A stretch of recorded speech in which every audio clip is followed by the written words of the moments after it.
லாராவெல்லோட directory ஸ்ட்ரக்சரை தெரிஞ்சுக்கிறது மூலமாக எந்தெந்த ஃபோல்டர் எதுக்குன்றதை இன்றைக்கி நீங்கள் தெரிஞ்சுக்க போகிறீங்க. இப்போ நீங்கள் தெரிஞ்சுக்க போகிறது லாராவெல்லோட ஃபோல்டர் ஸ்ட்ரக்சர் பற்றி. இந்த லாராவெல்லோட வேர்ஷன் என்ன அப்படின்றத நீங்கள் முதல்ல தெரிஞ்சுக்கணும்னு நினச்சிங்கன்னா இந்த composer.json ஃபைலை ஓப்பன் பண்ணி பாருங்கள். இந்த இடத்துல உங்களுக்கு லாராவெல்லோட ஃப்ரேம்ஒர்க்கான இந்த இடத்துல லாராவெல்லோட ஃப்ரேம்ஒர்க் இன்ஸ்டால் ஆகிருக்கும். அதோட வேர்ஷன் பாருங்கள் 8.54. இதுதான் இந்த லாராவெல்லோட வேர்ஷன். சரி, லாராவெல் 8.54ஓட ஃபோல்டர் ஸ்ட்ரக்சர் என்ன அப்படிங்கிறத தான் இப்போ நம்ம தெரிஞ்சுக்க போகிறோம். இந்த லாராவெல் ப்ராஜெக்டில் ஆப்னு ஒரு ஃபோல்டர் இருக்கும். இந்த ஆப் ஃபோல்டர் தான் உங்களுடைய முக்காவாசி கோடை உள்ளே கொண்டு இருக்கக்கூடிய ஒரு முக்கியமான இடம்.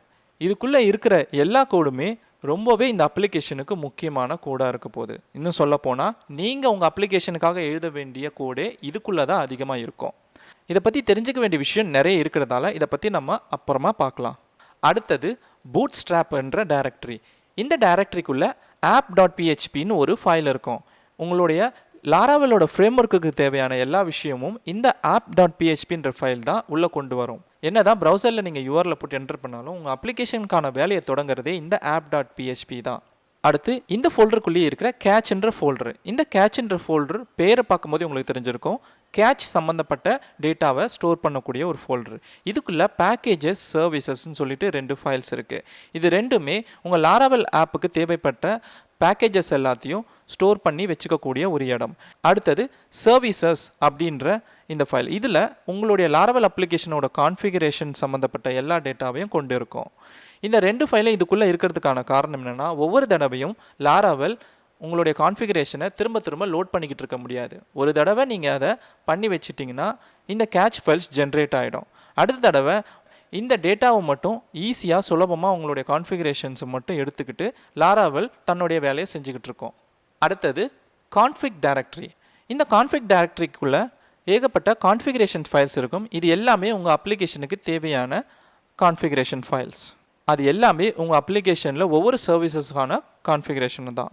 அதில் முக்கியமாக app.phpன்றது லாராவெல் ஆப்போட, அதாவது இந்த லாராவெல் ஃப்ரேம்ஒர்க்கை நீங்கள் யூஸ் பண்ணுறதுக்கு தேவையான கான்ஃபிகரேஷன் எல்லாம் இருக்கும். உதாரணத்துக்கு இந்த அப்ளிகேஷன் ப்ரொடக்ஷனில் இருக்குதா அல்லது லோக்கலில் டெவலப்மெண்ட்டில் தான் இருக்கான்னு தெரிவிக்கக்கூடிய விஷயம்.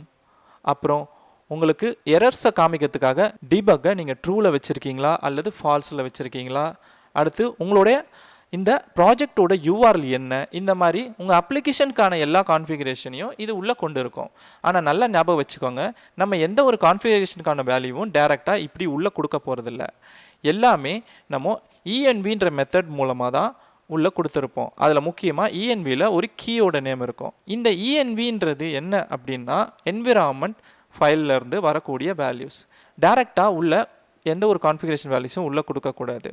அப்போ நீங்கள் ஒவ்வொரு தடவையும் போய் உங்களுடைய கான்ஃபிகரேஷனை சேஞ்ச் பண்ணிகிட்டு இருக்க முடியாது. அதனால தான் இங்கே இஎன்வி ஃபைல்னு ஒன்று உருவாக்கியிருக்காங்க. இதுக்குள்ளே நீங்கள் உங்களுடைய லோக்கலில் இந்த கம்ப்யூட்டரில் பயன்படுத்த வேண்டிய டீட்டெயில்ஸை மட்டும் உள்ளே கொடுத்துருவீங்க. உங்கள் ஃபைல்ஸ் அப்லோட் ஆன பிறகு நீங்கள் புதுசாக அங்கே சர்வரில் வேறு ஒரு என்விரான்மெண்ட் ஃபைலை க்ரியேட் பண்ணி அந்த சர்வருக்கான டீட்டெயில்ஸை கொடுத்தாலே போதும். இதனால் வெவ்வேறு என்விரான்மெண்ட்லேயும் நீங்கள் அடிக்கடி போய் கான்ஃபிகரேஷன் ஃபைல்ஸை மாற்றாமல் உங்களால் சுலபமாக சில வேலைகளை செஞ்சு முடிக்க முடியும். உங்களுக்கு என்விரான்மெண்ட் ஃபைலை பற்றி இன்னுமே சரியாக புரியலன்னா வெயிட் பண்ணுங்கள். அடுத்த வீடியோவில் என்விரான்மெண்ட் ஃபைலை எப்படி பயன்படுத்த போகிறோம், அது எப்படிலாம் நம்மளுக்கு உதவி செய்ய போகுதுங்கிறத விவரமாக சொல்கிறேன். அடுத்தது டேட்டாபேஸ் டைரக்டரி. இதுக்குள்ளே 3 ஃபோல்டர்ஸ் இருக்கும். Factories, migrations, seeders. இதில் மைக்ரேஷன்றது ரொம்ப முக்கியமான ஃபோல்டர். மைக்ரேஷன்ஸ் ஃபோல்டருக்குள்ளே இருக்கிற எல்லா ஃபைல்ஸும் குவெரிஸ் சம்மந்தப்பட்ட ஃபைல். இது நீங்கள் ஒரு டேபிளை உருவாக்குறீங்கன்னா அதில் இந்த மைக்ரேஷன் ஃபைலுக்குள்ளே தான் நீங்கள் அதுக்கான ஸ்டேட்மெண்ட்ஸை எழுதியிருப்பீங்க. உதாரணத்துக்கு இங்கே பார்த்தீங்கன்னா இந்த முதல் மைக்ரேஷன் ஃபைலில் யூசர்ஸ்ன்ற ஒரு டேபிளை உருவாக்கியிருக்காங்க. அதுக்கான காலம்ஸும் கீழே கொடுத்துருக்காங்க. அடுத்து இங்கே சீடர்ஸ்ன்னு ஒரு ஃபோல்டர் இருக்குது. நீங்கள் ஒரு டேபிளை உருவாக்கிட்டீங்க, அந்த டேபிளுக்குள்ளே டேட்டாஸ் ஏதாச்சும் இருந்தால் தான் உங்களுக்கு அதை ரியல் டைமில், அதாவது உண்மையான நிகழ்வினப்போ என்னென்ன டேட்டாஸ் எல்லாம் பார்க்க முடியும் அப்படின்றத நீங்கள் யூசர்ஸ்க்கு காட்டலாம். அப்போது அதுக்கு உங்களுக்கு தேவையான சீடர் எல்லாம் இதுக்குள்ளே கொடுத்துக்கலாம். இந்த சீடருக்குள்ளே ஏகப்பட்ட சீடர்ஸ் ஃபைல்ஸை நம்ம உருவாக்குவோம். மேனுவலாக நம்ம டேட்டா கொடுக்கறதா இருந்தால் இந்த சீடருக்குள்ளே நம்மளே உள்ள டேட்டாஸை கொடுக்கலாம். அப்படி இல்லைனா இந்த ஃபேக்ட்ரின்ற கிளாஸை பயன்படுத்திக்கலாம்.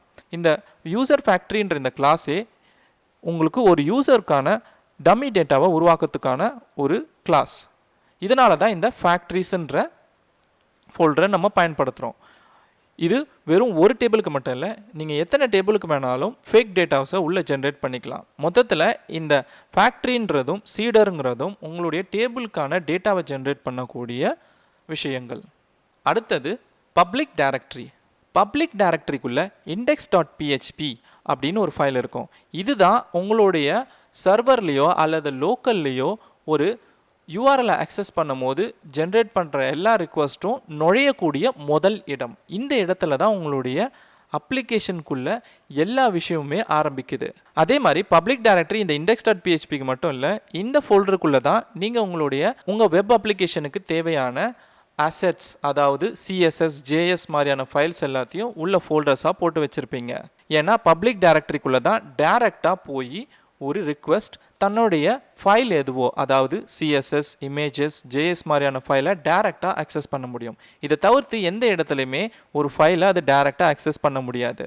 Resources directory.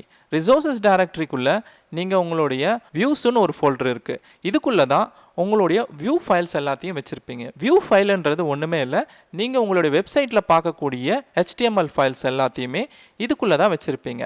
ஆனால் இந்த .blade.php அப்படின்ற எக்ஸ்டென்ஷன் முடிவோடு தான் அந்த ஃபைல்ஸ் எல்லாம் இருக்கணும். அப்போ தான் உங்களால் பிளேட் என்ஜினை பயன்படுத்த முடியும். இந்த பிளேட் என்ஜின் பற்றி இனி வர வீடியோஸில் நீங்கள் கண்டிப்பாக தெரிஞ்சுக்க தான் போகிறீங்க. இப்போதைக்கு நம்ம அதை ஆழமாக பார்க்க வேண்டாம். இந்த வியூஸ் ஃபோல்டருக்கு மேலே லாங்குவேஜ்னு ஒரு ஃபோல்டர் இருக்குது பாருங்கள். இதுக்குள்ளே உங்கள் அப்ளிகேஷனுக்கு லாங்குவேஜ் சம்மந்தமான டேட்டாஸ் எல்லாம் ஸ்டோர் பண்ணுறதா இருந்தால் இந்த ஃபைலுக்குள்ளே நீங்கள் ஸ்டோர் பண்ணிக்கலாம்.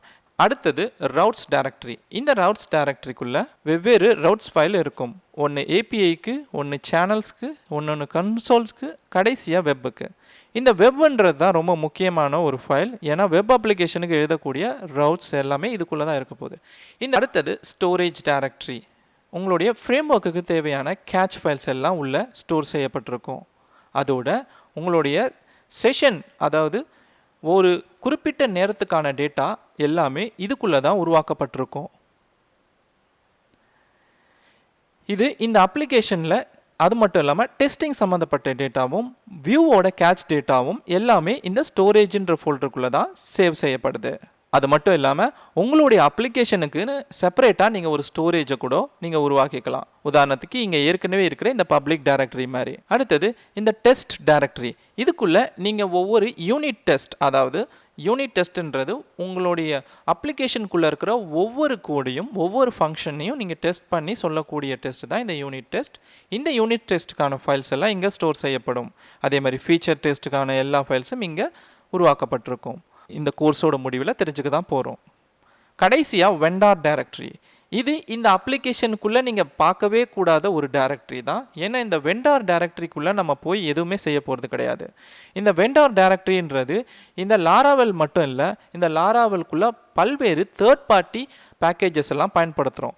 இது எல்லாமே இந்த ஒரு வெண்டார் அப்படின்ற ஃபோல்டருக்குள்ளே தான் ஸ்டோர் செய்யப்படுது. இது லாராவெலுக்கான ஒரு ஃபோல்டர் கிடையாது, இது கம்போசருக்கான ஒரு ஃபோல்டர். ஏன்னா லாராவெல் கம்போசரை பயன்படுத்துறதால அதுக்கான எல்லா பேக்கேஜ் ஃபைல்ஸையும் இதுக்குள்ளே தான் ஸ்டோர் செய்யப்படும். அதனால் இந்த வெண்டார் டைரக்டரியை நம்ம உள்ளே போய் எதுவும் செஞ்சிடாமல் இருக்கிறதே நல்லது. நான் ஏற்கனவே சொன்ன மாதிரி அடுத்த வீடியோவில் .env ஃபைலை நம்ம எப்படி பயன்படுத்துறது, அதனால் நம்மளுக்கு என்ன பயன் அப்படிங்கிறத சொல்ல போகிறேன்.